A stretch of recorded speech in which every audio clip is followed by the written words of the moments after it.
সিয়াম ফরজের মূল লক্ষ্য উদ্দেশ্যই হচ্ছে মুত্তাকি হওয়া, তাকওয়াশীল হওয়া, আল্লাহ ভীতি অর্জনকারী হওয়া।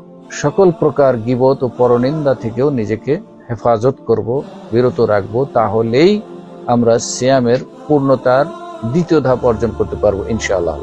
আমি রোজাদার কখনো এই মিথ্যা কথা বলতে পারে না, অন্যের গীবত চর্চা করতে পারে না, কেউ গালি দিলে প্রতি উত্তরে গালি দিতে পারে না, কেউ আঘাত করতে আসলে তাকেও প্রতি উত্তরে আঘাত করতে পারে না। সে হচ্ছে সায়েম।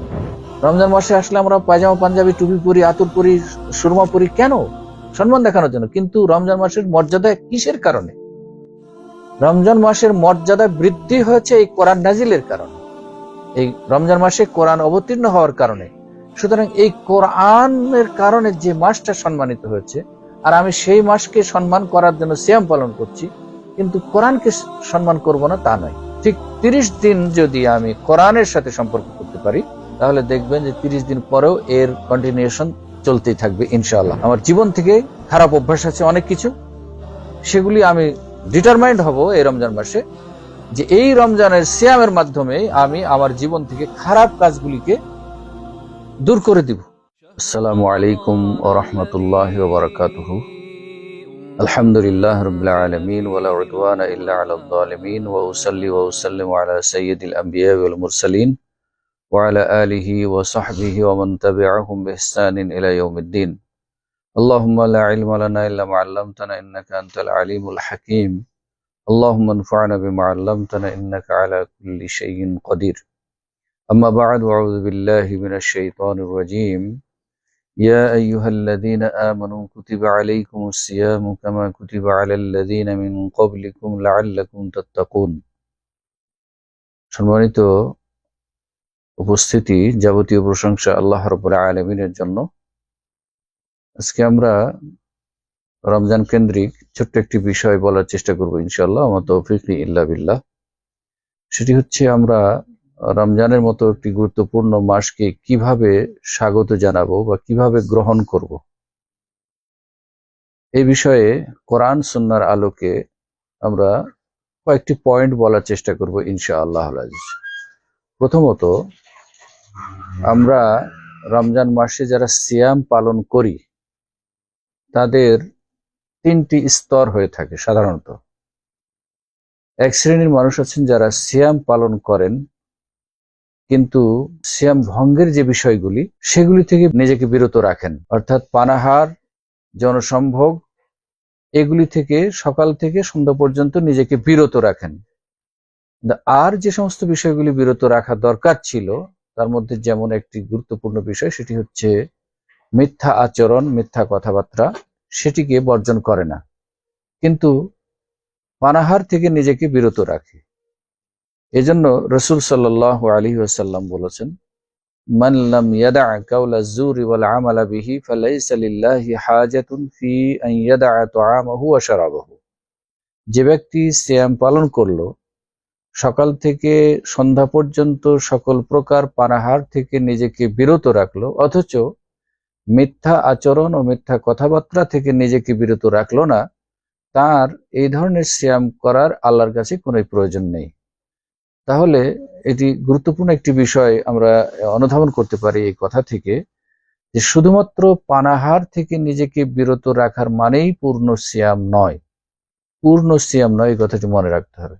অতএব সিয়ামের যদি পরিপূর্ণতা অর্জন করতে চায়, লাভ করতে চায়, তাহলে নিজেকে যেমন পানাহার থেকে, হালাল জিনিস থেকে নিজেকে বিরত রেখেছি আল্লাহর সন্তুষ্টি লাভের জন্য, ঠিক তেমনি ভাবে মিথ্যা যে একটি আচরণ, যে মিথ্যা হচ্ছে সকল পাপের মূল, সেই মিথ্যা থেকেও যদি আমি সিয়ামের মাধ্যমে নিজেকে দূরে রাখতে না পারি, তাহলে যেন আমার সিয়াম রাখা আর না রাখা একই পর্যায়ের হবে। সুতরাং আমরা চেষ্টা করব, যারা এই শ্রেণীর মানুষ আছি, তারা নিজেকে পানাহার থেকে যেভাবে বিরত রাখছি, ঠিক তেমনি ভাবে সকল প্রকার মিথ্যা আচরণ, মিথ্যা কথাবার্তা, মিথ্যা সাক্ষ্য, এ ধরনের যাবতীয় বিষয় থেকে আমরা নিজেকে সম্পূর্ণভাবে বিরত রাখবো এই সিয়ামের মাধ্যমে। তাহলেই আমার এই সিয়াম আমার কাজে আসবে ইনশাআল্লাহ। দ্বিতীয় আরেক শ্রেণীর মানুষ আছেন যারা সিয়াম পালন করেন, সকাল থেকে সন্ধ্যা পর্যন্ত সকল প্রকার পানাহার থেকে নিজেকে বিরত রাখেন, মিথ্যা থেকেও নিজেকে বিরত রাখেন, মিথ্যা কথা বলতে চান না, মিথ্যা কথা বলেন না, এটা অবশ্যই ভালো দিক। কিন্তু পাশাপাশি আরেকটি কাজ করেন, সেটি হচ্ছে মিথ্যা বলে না, কিন্তু গীবত, পরনিন্দা, চর্চা এর থেকে আবার নিজেকে বিরত রাখতে পারে না। সুতরাং এই সিয়ামকারীরও তেমন কোনো লাভ নাই। কেন, সিয়াম এমন একটা ইবাদত, যে ইবাদতের মাধ্যমে আল্লাহ রাব্বুল আলামিন মানুষের প্রবৃত্তির নিয়ন্ত্রণ শিখান। সুতরাং প্রবৃত্তির নিয়ন্ত্রণ আমি করছি শুধুমাত্র খাদ্য পানাহার বর্জনের ক্ষেত্রে। হালাল পানাহার থাকা সত্ত্বেও আমি পানাহার করছি না, এখান থেকে আমি নিজেকে কন্ট্রোল করছি সিয়ামের কারণে, সিয়ামের মাধ্যমে। ঠিক তেমনি ভাবে মিথ্যা আচরণকে বর্জন করছি, কিন্তু পাশাপাশি গীবত, ঝগড়া আচরণ, খারাপ কথা, এই ধরনের মূর্খতা প্রকাশ, এ থেকে আমরা নিজেকে বিরত রাখতে পারছি না। তাহলেও মনে করতে হবে যে এটি আমাদের সিয়াম যথাযথভাবে পালন হচ্ছে না। সেজন্য আল্লাহ রাব্বুল আলামিন বলেছেন, ইয়া আইয়ুহাল্লাযীনা আমানু কুতিবা আলাইকুমুস সিয়ামু কামা কুতিবা আলাল্লাযীনা মিন ক্বাবলিকুম লাআল্লাকুম তাত্তাকুন। হে মুমিনগণ, তোমাদের প্রতি সিয়াম এজন্য ফরজ করা হয়েছে যেন তোমরা মুত্তাকি হতে পারো। আর মুত্তাকির অর্থ হচ্ছে সকল প্রকার পাপাচার থেকে, অন্যায় থেকে, হারাম বিষয় থেকে নিজেকে সম্পূর্ণরূপে বিরত রাখা। এটা যদি আমরা করতে পারি তাহলে আমি মুত্তাকি হতে পারবো। আর সিয়াম ফরজের মূল লক্ষ্য উদ্দেশ্যই হচ্ছে মুত্তাকি হওয়া, তাকওয়াশীল হওয়া, আল্লাহ ভীতি অর্জনকারী হওয়া। অতএব আমরা যদি এটা করতে পারি, গীবত, পরনিন্দা, চর্চা থেকে যদি আমরা নিজেকে হেফাজত করতে পারি, তাহলে মনে করতে পারবো যে আমরা পানাহার থেকে নিজেকে যেভাবে বিরত রাখতে পেরেছি, যেভাবে বিরত রেখে আল্লাহর সন্তুষ্টির জন্য সিয়াম পালন করছি, ঠিক তেমনি ভাবে যদি আমি গীবত, পরনিন্দা, অন্যের দোষ ত্রুটি সমালোচনা করা, এগুলো থেকে যদি আমি নিজেকে কন্ট্রোল করতে পারি, তাহলে অবশ্যই আমি আরেক ধাপ এগিয়ে যেতে পারবো মুত্তাকি হওয়ার দিকে। কারণ আমরা সবাই জানি আল্লাহ রাব্বুল আলামিন যে বললেন, ইয়া আইয়ুহাল্লাযীনা আমানু ইজতানিবু কাসীরাম মিনায-যন্নি ইন্না বা'দায-যন্নি ইসমুন ওয়া লা ইয়াগতাব বা'দুকুম বা'দা আইয়ুহিব্বু আহাদুকুম আন ইয়াকুলা লাহমা আখিহি মাইতান ফাকারিহতুমুহু। আল্লাহ রাব্বুল আলামিন বলছেন যে, হে মুমিনগণ, তোমরা অধিক ধারণা করা থেকে সাবধান থাকো, সতর্ক থাকো, অন্যের প্রতি অযথায় কুধারণা করো না। কেননা এই কুধারণা হচ্ছে গীবতে লিপ্ত হওয়ার প্রথম ধাপ। প্রথমে মানুষ গীবত করে না, প্রথমে তার প্রতি, তার ব্যাপারে আগে খারাপ ধারণা সৃষ্টি করে। যে কোনো ক্ষেত্রে যখনই সমালোচনা করে, তখনই তার আগে ওই বিষয়ে, ওই ব্যক্তির ক্ষেত্রে কোনো একটা খারাপ ধারণা নিয়ে আসে, তখন গীবতে লিপ্ত হয়। তাহলে এই জন্য ধারণাটাকে বলা হচ্ছে গীবতে লিপ্ত হওয়ার প্রথম ধাপ। সুতরাং আল্লাহ রাব্বুল আলামিন তাই বলছেন, তোমরা যে বেশি বেশি ধারণা করো না। আর জেনে রাখো যে এই বেশি বেশি ধারণা করাটাই হচ্ছে গুনাহের কাজ। আর অন্য জায়গায় আল্লাহ এবং আল্লাহ রসুল সাল্লাল্লাহু আলাইহি সাল্লাম বলেছেন যে ধারণার চাইতে মিথ্যা আর বড় কিছু হতে পারে না। ধারণা করে মিথ্যা বলো, সব ধারণাই যে সঠিক হবে তা নয়, অধিক ধারণা প্রসূত বিষয়গুলি মিথ্যা হয়ে থাকে। সুতরাং মিথ্যা দিয়ে আমরা সরাসরি হয়তো মিথ্যাকে বর্জন করতে চাচ্ছি, কিন্তু গীবতে যখন লিপ্ত হচ্ছি, পরনিন্দায় যখন লিপ্ত হচ্ছি, পরের দোষ ত্রুটির চর্চায় যখন লিপ্ত হচ্ছি, তখনও কিন্তু আমি আসলে মিথ্যার আশ্রয় নিয়েই গীবতে লিপ্ত হচ্ছি। সুতরাং আমরা চেষ্টা করব, যারা রমজান মাস পাবো ইনশাআল্লাহুল আজিজ, তারা অবশ্যই সার্বিকভাবে চেষ্টা করব যে আমি যেমন নিজেকে পানাহার থেকে বিরত রেখে আল্লাহর সন্তুষ্টি অর্জন করতে চাইছি, ঠিক তেমনি ভাবে সকল প্রকার মিথ্যা আচরণ, মিথ্যা কথা, মিথ্যা সাক্ষী, এ থেকেও নিজেকে বিরত রাখার চেষ্টা করব। পাশাপাশি সকল প্রকার গীবত ও পরনিন্দা থেকেও নিজেকে হেফাজত করব, বিরত রাখবো। তাহলেই আমরা সিয়ামের পূর্ণতার দ্বিতীয় ধাপ অর্জন করতে পারবো ইনশাআল্লাহ। কেননা রাসূল সাল্লাল্লাহু আলাইহি ওয়াসাল্লাম বলেছেন যে, লা তাবাগাদু ওয়ালা তাহাসাদু ওয়ালা তাদাবারু ওয়া কুনু ইবাদাল্লাহ, যে তোমরা একে অপরের দোষ ত্রুটি তালাশ করে বেরিও না, অযথায় তার ত্রুটি তালাশের জন্য তার পিছু অনুসরণ করো না, এবং পরস্পর ঘৃণা পোষণও করো না, বরং ওয়াকুনু ইবাদাল্লাহি ইখওয়ানা, বরং তোমরা সবাই আল্লাহর বান্দা হিসাবে ভাই ভাই হয়ে যাও। আর এই রমজান মাস এগুলি থেকে বিরত থাকার বড় একটি উপায়, সিয়াম বড় একটি উপায়, যে মানুষ এ ধরনের খারাপ আচরণ থেকে, নিন্দনীয় স্বভাব থেকে নিজেকে বিরত রাখবে। তারই জন্য একটি ট্রেনিং হচ্ছে এই সিয়াম, এই রমজান মাসের এই সিয়াম। সুতরাং আমরা যারা সিয়াম পালন করব তারা এই বিষয়টি অবশ্যই খেয়াল করব। তৃতীয় আরেক শ্রেণীর মানুষ, যারা আমরা সিয়াম পালনের ক্ষেত্রে কি করি, সার্বিকভাবে সকল প্রকার সিয়াম ভঙ্গকারী বিষয়গুলি থেকে নিজেকে বিরত রাখি, মিথ্যা থেকেও বিরত রাখি, গীবত চর্চা থেকেও বিরত রাখি নিজেকে। কিন্তু তৃতীয় আরেকটি খারাপ আচরণ করে থাকি, সেটি হচ্ছে মানুষকে গালাগালি করি বেশি, অনর্থক ঝগড়ায় লিপ্ত হই, খারাপ আচরণ করি, খারাপ কথা বলি। এজন্য রাসূল সাল্লাল্লাহু আলাইহি ওয়াসাল্লাম বলেছেন, তোমরা যখন কেউ সিয়াম অবস্থায় থাকবে রমজান মাসে, তখন কি করবা, কেউ কাউকে গালি দিবা না, কেউ কাউকে মিথ্যা আচরণ করবা না, কারোর সাথে ঝগড়ায় লিপ্ত হবে না। এমন কি বললেন, ফাইন শাতামাহু আহাদুন আও সাব্বাহু আহাদুন আও কাতালাহু ফালইয়াকুল ইন্নী সাইমুন, অন্য একটি বর্ণনা ইন্নী ইমরিউন সাইমুন।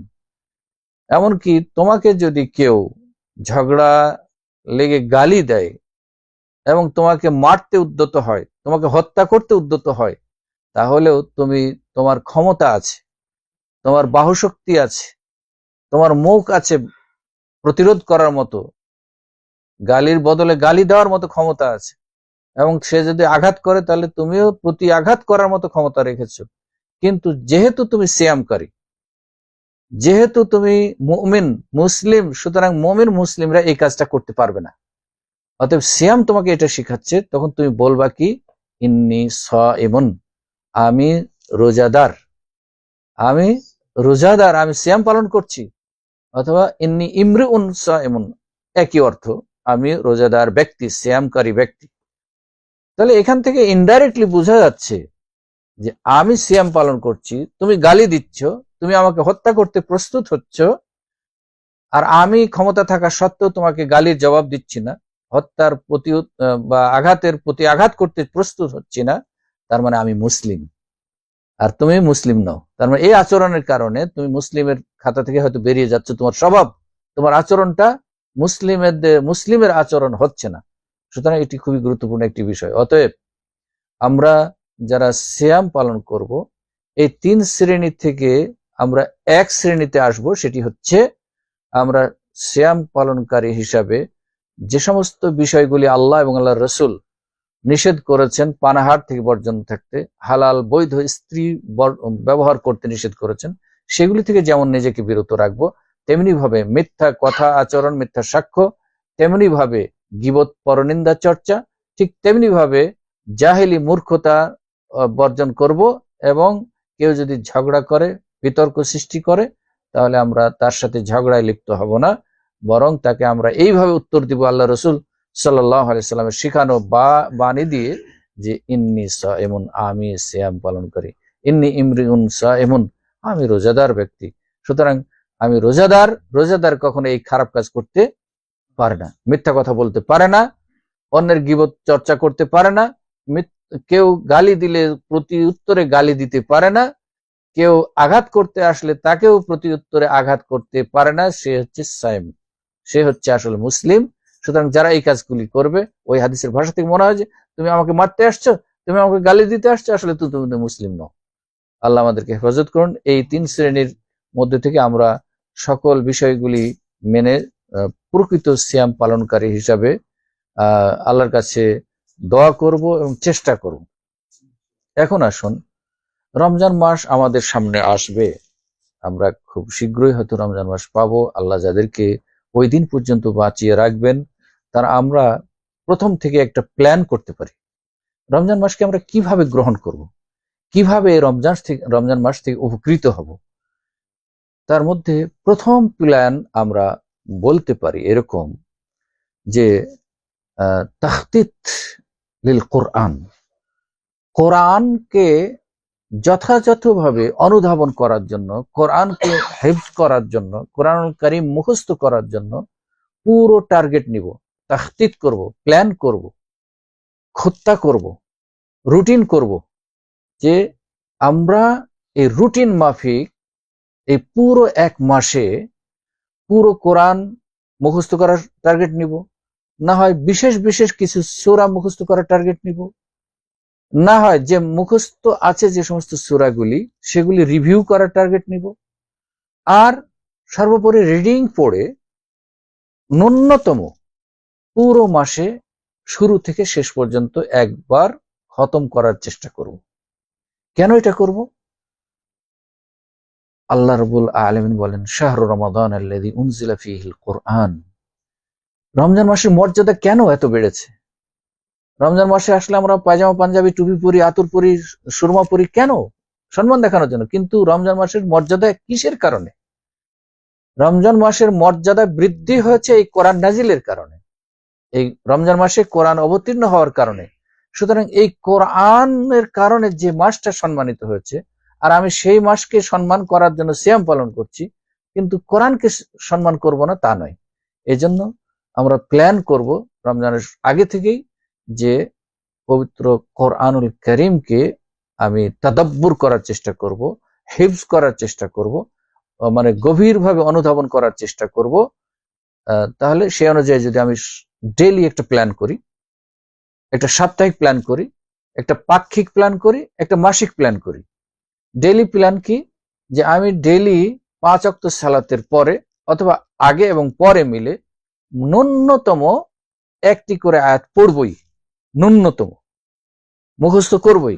ন্যূনতম আমি একদিনে টার্গেট নিই যে 10টি আয়াত মুখস্থ করব 5 ওয়াক্ত সালাতের আগে পরে। এই যে দৈনন্দিন টার্গেট নিলাম, সপ্তাহে আমি চেষ্টা করব 50টি আয়াত মুখস্থ করা সাপোজ। ঠিক তেমনি ভাবে আমি পাক্ষিক ভাবে চেষ্টা করব যে আমি একটি বড় সূরা মুখস্থ করব 15 দিনের মধ্যে, না হলে 1 মাসের মধ্যে আমি করব। এইটা একটা টার্গেট যদি আমি থাকে লিখতে পারি, টার্গেটটা যদি করতে পারি, তাহলে আমার জন্য কোরআন মুখস্থ করা, আমার জন্য কোরআন পড়া সহজ হবে। পাশাপাশি খতমের উদ্দেশ্যে আমি রিডিং পড়বো বেশি বেশি। কোরআন এমন একটা জিনিস, যত পড়বেন ততই মজা পাবেন, যত পড়বেন তত মজা পাবেন। আর আমরা অনেকেই মনে করি যে না, কোরআন তো পারি না, কষ্ট হয়। অথচ আল্লাহ রাব্বুল আলামিন বলছেন, ওয়ালাকাদ ইয়াসসারনাল কুরআনা লিযিকরি ফাহাল মিন মুদ্দাক্কির, যে কোরআনকে আল্লাহ রাব্বুল আলামিন সহজ করে দিয়েছেন জিকিরের জন্য। তোমাদের কি কেউ আছে এটাকে অনুধাবন করবা, এর থেকে শিক্ষা নিবা? অন্য আয়াতে আল্লাহ রাব্বুল আলামিন বলছেন, আফালা ইয়াতাদাব্বারুনাল কুরআনা আম আলা কুলুবিহিম আকফালুহা। তারা কি কোরআনকে অনুধাবন করবে না, বুঝবে না, এটা গভীরতায় যাবে না? আল্লাহ কি বলতে চাচ্ছেন, কি চাচ্ছেন আমাদের কাছ থেকে, এটা কি তারা এখনো একটু চিন্তা করে দেখবে না? নাকি তাদের অন্তর একদমই তালাবদ্ধ হয়ে গেছে? আমি তো আল্লাহ তালাবদ্ধ করে দিইনি। তার মানে আমাকে কোরআন অনুধাবন করার জন্য এই রমজান মাসে প্ল্যান নিতে হবে। আর রমজান মাসের 30টি দিন যদি আমি নিজেকে এই প্র্যাকটিসে মধ্যে নিয়ে আসতে পারি, তাহলে বাকি 11টি মাস এই প্র্যাকটিস চলতে পারবে, সম্ভব হবে ইনশাআল্লাহ। এই জন্য আমি একটা কথা বলি প্রায়, যে আপনার এই হাতকে যদি 30 দিন এইভাবে বেঁধে রাখেন, ব্যান্ডেজ ছাড়াই, প্লাস্টার ছাড়াই যদি এইভাবে বেঁধে রাখেন 30 দিন, 30 দিন পরে খুলে দেবেন আর সহজে শার্ট করতে পারবেন না, সোজা করতে পারবেন না। মানে 30 দিন থাকার ফলে ওর যে কার্যকারিতা এমন ভাবে চলে এসেছে, ওইটাই মনে হচ্ছে তার এখন স্বাভাবিক। ঠিক 30 দিন যদি আমি কোরআনের সাথে সম্পর্ক করতে পারি, রিডিং পড়ে, মুখস্থ করে, অনুধাবন করে, তাহলে দেখবেন যে 30 দিন পরেও এর কন্টিনিউশন চলতেই থাকবে ইনশাআল্লাহ। অতএব আমরা প্ল্যান করব যেন কোরআনের সাথে আমাদের সম্পর্কটা রমজান মাসে বেশি হয়। এই মাসেই আল্লাহ কোরআন নাজিল করেছেন, কোরআন নাজিলের মাধ্যমে আল্লাহ রাব্বুল আলামিন এই মাসের মর্যাদা বৃদ্ধি করেছেন। সুতরাং আমরা চেষ্টা করব এই কাজটি করার ইনশাআল্লাহ। দ্বিতীয় কাজটি করব যেটি, সেটি হচ্ছে আমি আমার নাফসকে, নিজের প্রবৃত্তিকে নিয়ন্ত্রণ করে কিভাবে আমি বেশি উপকৃত হতে পারবো, নিজের নফসকে নিয়ন্ত্রণ করে কিভাবে আমি বেশি উপকৃত হতে পারবো। কেননা যারা নফসের খাহেসাতে নফসানি যেটাকে বলা হয়, নিজের প্রবৃত্তির অনুসরণ করে, তারা আসলে কখনো ভালো জিনিস কিছু করতে পারে না, হক কিছু মানতে পারে না, কেন প্রবৃত্তি চাইবে সবসময় অন্যরকম এদিক ওদিক করতে। সুতরাং আমি এই রমজান মাসের এই যে আমি নিয়ন্ত্রণ করতে শিখছি, প্রতিদিন সকাল থেকে সন্ধ্যা পর্যন্ত আমার কাছে হালাল খাবার বিদ্যমান আছে, আমার পাশে হালাল স্ত্রী বিদ্যমান আছে, তারপর আমি ব্যবহার করছি না, এটা যে আমি যে নিয়ন্ত্রণ করতে পেরেছি। সুতরাং এই মনে যদি চাই হারাম কিছু গ্রহণ করতে, অবৈধ কিছু ইনকাম করতে, তাহলে আমি সেটাকে কি করব, প্রতিহত করার চেষ্টা করব। এই মানসিকতা যদি আমি সৃষ্টি করতে পারি এই রমজানের শুরু থেকেই, এবং 30 দিন যদি এই কাজটাকে আমি প্রতিনিয়ত অব্যাহত রাখতে পারি, তাহলে আশা করি আমার নফস আমার তাবেদারি করবে, আমি আমার নফসের তাবেদারি করব না, অর্থাৎ কুপ্রবৃত্তির তাবেদারি আমি করব না। আর আমি তাবেদারি করব কার? সে রমজানের মালিক যিনি, কোরআনের মালিক যিনি, বিশ্ব জাহানের মালিক যিনি, তারই অনুসরণ করতে তখন আমি বাধ্য হব। সুতরাং নিজের নফসকে কন্ট্রোল করার জন্য আমরা চেষ্টা করব এই রমজান মাসে। আর একটু বেশি বেশি চেষ্টা করব কি কি কাজ আমার করা দরকার, প্ল্যান নিয়ে নেই। আমার কাজের শেষ নাই, কাজগুলাকে আউয়াল ফাল আউয়াল, স্টেপ বাই স্টেপ, যেটি বেশি প্রয়োজন আমার রমজান মাসে নিজেকে পরিশুদ্ধ করার জন্য, আমার পরিবারকে পরিশুদ্ধ করার জন্য, আমার ইনকামকে বৃদ্ধি করার জন্য, আমার নেকি বৃদ্ধি করার জন্য কি কি কাজগুলি করা দরকার লিস্ট করি। ঠিক তেমনি ভাবে কি কি বর্জন করা দরকার। আমার জীবন থেকে খারাপ অভ্যাস আছে অনেক কিছু, সেগুলি আমি ডিটারমাইন্ড হব এই রমজান মাসে যে এই রমজানের সিয়ামের মাধ্যমে আমি আমার জীবন থেকে খারাপ কাজগুলিকে দূর করে দিব। এটাকে তালিকা করি যে আমার মধ্যে তাহলে খারাপ কি কি আছে। খারাপ আছে আমি সালাত আদায় করি ঠিকই, কিন্তু জামাতে যাই না, জামাতে যাই ঠিকই কিন্তু শেষ মুহূর্তে যাই। এইগুলাকে কি করি, টার্গেট করি, করে এটাকে বর্জন করার জন্য আমরা চেষ্টা করি। তাহলে ইনশাআল্লাহ আজিজ আমার নফস এই রমজানের শিক্ষায় আলোকিত হতে পারবে ইনশাআল্লাহ আজিজ। পাশাপাশি বেশি বেশি সালাত তো আমরা সবসময় ফরজ সালাত আদায় করি। রমজান মাস যেহেতু বেশি বরকতের মাস, রহমতের মাস, কল্যাণের মাস, অতএব এই মাসে একটু বেশি বেশি নফল সালাত আদায় করার চেষ্টা করি।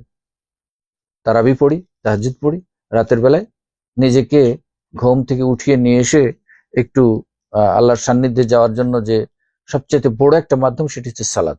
সুতরাং সালাতের মাধ্যমে আল্লাহর কাছাকাছি হওয়ার চেষ্টা করব বেশি বেশি।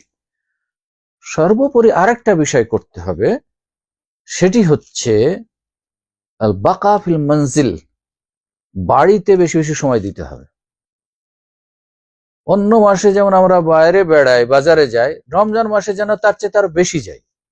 রমজান মাসে যেন মনে হয় যেন সব কেনাকাটা এখন বেশি করতে হবে, এটা না, বরং আমি নিজেকে বাড়িতে সময় দিই, বাড়িতে পরিবারের সাথে সময় দিই, তাহলে আমি উপকৃত হতে পারবো। এই সিস্টেমটা যদি আমি 30 দিন অবলম্বন করি, তাহলে দেখা যাবে বাকি 11টি মাস আমার জন্য এটা সম্ভব হবে।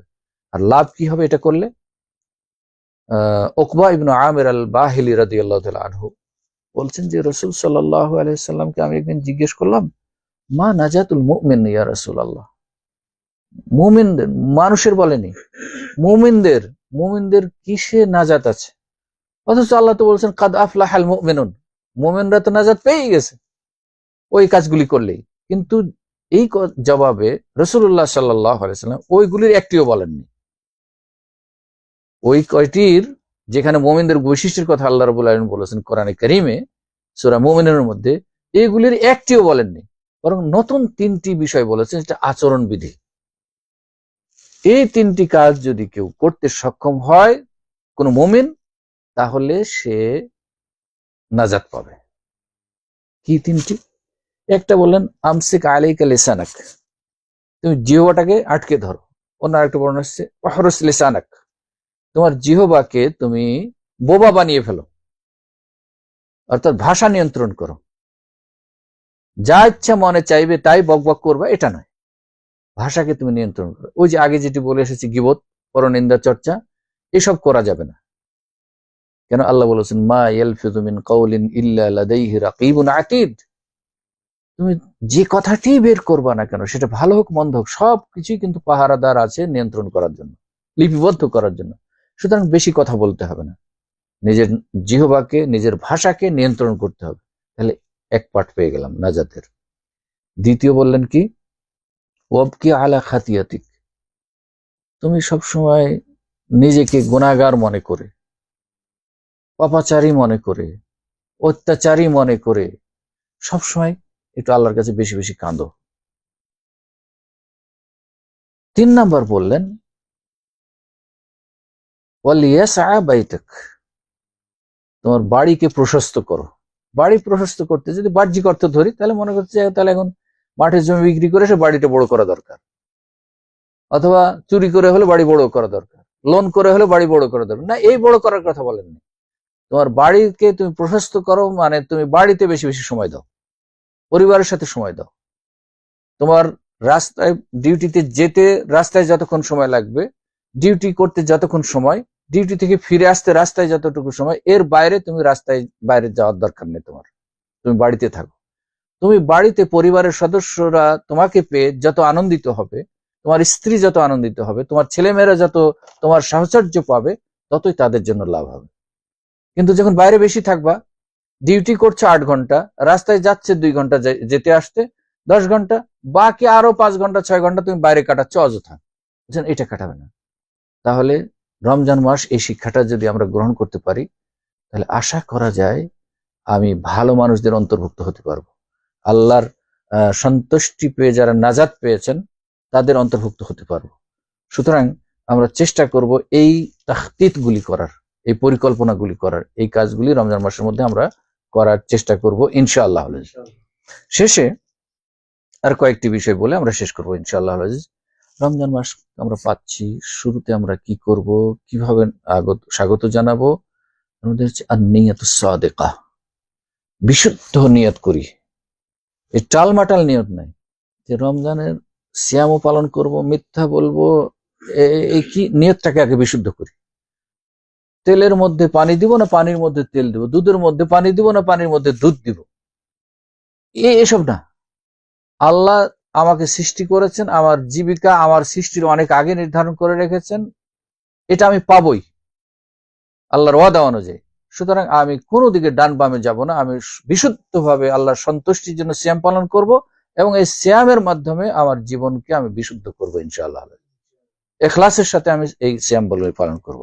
এরপরে হচ্ছে বেশি বেশি তওবা ইস্তিগফার করব, বেশি বেশি তওবা ইস্তিগফার করব এই রমজান মাসে। কেননা অন্যান্য মাসের চাইতে এই মাসে আল্লাহ রাব্বুল আলামিন বেশি পছন্দ করেন ইবাদতগুলিকে।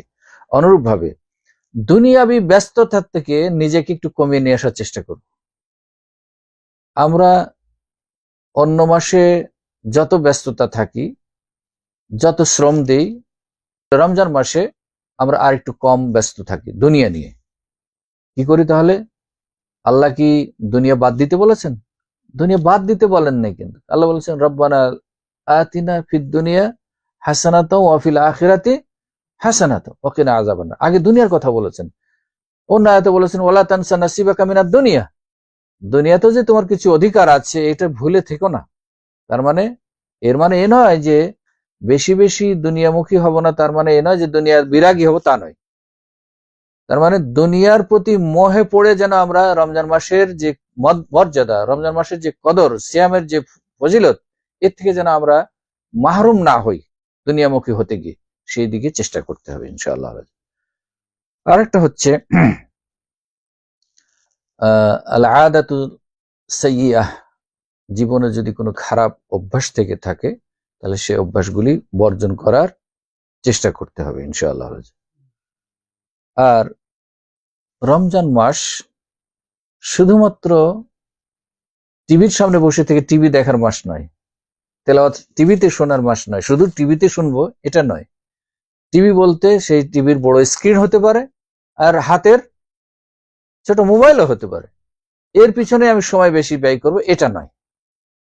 অতএব নিজেকে আমরা এইভাবে নিয়ন্ত্রণ করব যেন রমজান মাসটাকে আমি বেশি বেশি কাজে লাগাতে পারি, রমজান মাসের ফজিলত থেকে যেন আমরা মাহরুম না হই।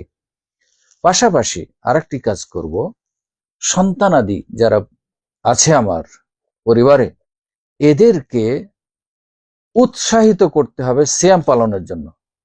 এই রমজান মাস যেহেতু ট্রেনিং এর মাস, অতএব তাদেরকে ছোট হোক বড় হোক, তাদের সবাইকে, ছেলে মেয়ে যারা আছে তাদেরকে আচরণ বিধি দিয়ে প্রশিক্ষণ দিতে হবে। কি কি করতে হবে, কি করতে হবে না, কি বর্জন করতে হবে, কি পালন করতে হবে, প্রত্যেকটি জীবনে, মানে জীবনের প্রত্যেকটি ধাপে তাদেরকে ওইভাবে তালিম দিতে হবে এই রমজান মাসে বেশি বেশি। তাহলে রমজান মাসের তালিমটি তাদের জন্য, তারাও বাবা মাকে দেখে, পরিবেশকে দেখে তারাও আগ্রহী হচ্ছে।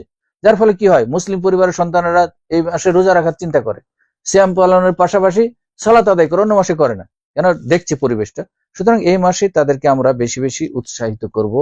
প্রয়োজনে ছোট বাচ্চা সিয়াম পালন করেছে 8 বছর, বাবা আজকে তোমার জন্য এই 5 টাকা হাদিয়া, হ্যাঁ মামনি আজকে তোমার জন্য এই একটা ছোট্ট একটা গিফট, তাহলে কি হবে, তারা উৎসাহিত হবে।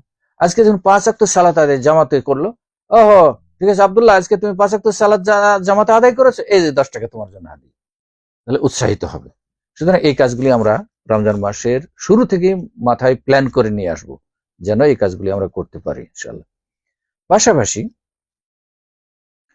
দান খায়রাতের বিষয়টি চেষ্টা করব।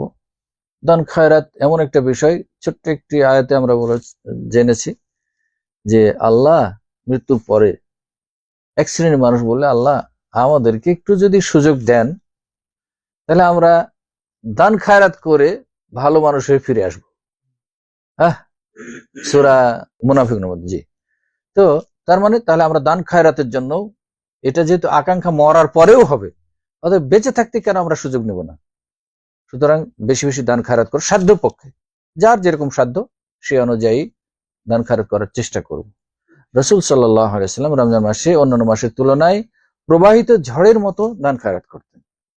আর সাধ্য অনুযায়ী যেটা বলছি সেটা হচ্ছে যে হাদিসে কি এসেছে, যে ধরুন একজনের কাছে 1 লক্ষ দিনার ছিল, 1 লক্ষ দিল, বা অনেক টাকা ছিল তার মধ্যে 1 লক্ষ দিল, আর একজনের কাছে 1 টাকাই ছিল, 1 টাকা দিল, তখন 1 টাকা দিয়ে 1 লক্ষের সমান নেকি পেয়ে গেল। অতএব যার যে সাধ্য আছে, যার যেরকম অবস্থা আছে, সেই অবস্থার আলোকে সবসময় সাদাকা করব, বিশেষ করে রমজান মাসে বেশি করার চেষ্টা করব ইনশাআল্লাহ ইনশাআল্লাহ। এরপরে হচ্ছে রমজান মাসের সিয়াম, রমজান মাসে যখন চন্দ্রটা দেখব তখন আমরা কিভাবে স্বাগত জানাবো রমজান মাসকে। আগে তো ছোটবেলায় আমরা দেখতাম, তখন তো এত রেডিও টেলিভিশন এত ছিল না, দূরদর্শন এত ছিল না, ফলে আমরা ওই গাছে উঠতাম, টিনের চালে উঠতাম, দেখতাম চাঁদ দেখার জন্য। তো রাসূল সাল্লাল্লাহু আলাইহি সাল্লাম যখনই নতুন চাঁদ দেখতেন, রমজান হোক বা অন্য মাসের হোক, তো রমজান মাসটা যেহেতু আমাদের একটা বিশেষ ইবাদতের মাস, এটা সবাই আমরা আগ্রহী থাকি, সুতরাং রমজান মাসের চাঁদ বিশেষভাবে দেখার চেষ্টা করব। দেখে চাঁদ দেখার যে দোয়াটি, সেই দোয়াটি আমরা পড়ার চেষ্টা করব। সেই দোয়াটি হাদিসে এক একভাবে এক এক শব্দে এসেছে, যদি কিছু কম বেশি থেকে থাকে সেটাও আমরা সমন্বয় করে নিয়ে দোয়াটা পড়ার চেষ্টা করব। সর্বশেষ যে বিষয়টি করব সেটি হচ্ছে, আমরা সিয়াম পালনে খুব আগ্রহী, দান খায়রাতে খুব আগ্রহী, কোরআন তেলাওয়াতে খুব আগ্রহী, এবং হারাম যে অন্যের সাথে গীবত চর্চা এসব সব বর্জন করি, কিন্তু একটা কাজ করি না, সেটা হচ্ছে আমার রক্তের আত্মীয়র সম্পর্ক যাদের সাথে, এদের সাথে আমি কখনো ভালো আচরণ করি না। এটা হবে না, বরং রমজান মাসে আমরা চেষ্টা করব, অন্য দিনে যদি নাও করে থাকি তাহলে রমজান মাস থেকে এই বিষয়টিকে নবায়ন করব। আমার যারা রক্তের সম্পর্কের আত্মীয়, তাদের সাথে বেশি বেশি সম্পর্কটাকে অটুট রাখার চেষ্টা করব এই সিয়ামের মাসে, এই রমজানের মাসে, আল্লাহর সান্নিধ্যের মাসে। সুতরাং এই কাজটি যদি আমরা করতে পারি, তাহলে রাসূল সাল্লাল্লাহু আলাইহি ওয়াসাল্লাম বলেছেন কি, সিলমান কাতাআকা, যে তোমার সাথে সম্পর্ক ছিন্ন করে তুমি তার সাথেই সম্পর্কটা মজবুত রাখো। আর রমজান মাসটা হচ্ছে নবায়ন করার জন্য একটা উপযুক্ত সময়। সুতরাং আমরা চেষ্টা করব, বাবা মা, দাদা দাদি, চাচা চাচি, নানা মামা, এইসব যাদের সাথে সম্পর্ক আছে, ভাই বোন, এদের সাথে সম্পর্কটা বেশি বেশি গভীর করার চেষ্টা করব। দুনিয়াবি ছোট্ট স্বার্থের কারণে তাদের সাথে সম্পর্ক ছিন্ন না করি, বরং আমরা চেষ্টা করি যেন তাদের সাথে সম্পর্ক রেখে এই রমজান মাসের যে শিক্ষা, রমজান মাসের যে তাৎপর্য, সেটুকু যেন আমরা গ্রহণ করতে পারি। অতএব আসুন আমরা এই 3 শ্রেণীর মানুষ যে সিয়াম পালনের ক্ষেত্রে দেখেছি সেটাকে আমরা খেয়াল করব। আর যে তাখতিত গুলি বললেন, আমরা দৈনন্দিন প্ল্যান বললাম খুব সংক্ষেপে, সেই প্ল্যানগুলি করার চেষ্টা করি আর পাশাপাশি এই কাজগুলি করার চেষ্টা করি। তাহলে আশা করা যায় এই রমজান মাস থেকে আমরা উপকৃত হতে পারবো ইনশাআল্লাহ। আল্লাহ রাব্বুল আলামিন আমাদের সবাইকে পবিত্র কোরআন এবং সহিহ সুন্নাহর আলোকে রমজান মাসের প্রকৃত শিক্ষা গ্রহণ করে সেই শিক্ষার আলোকে নিজের জীবন, পরিবার, সমাজকে কিছু দেওয়ার জন্য আল্লাহ যেন আমাদেরকে তৌফিক এনায়েত করেন। সর্বোপরি যেন আল্লাহ রাব্বুল আলামিন এই রমজানের মাধ্যমে আমাদের জীবনের সকল প্রকার গুনাহ খাতা মাফ করার তৌফিক এনায়েত করেন। ওয়া আখিরু দাওয়ানা আলহামদুলিল্লাহি রাব্বিল আলামিন। আসসালামু আলাইকুম ওয়া রাহমাতুল্লাহি ওয়া বারাকাতুহু।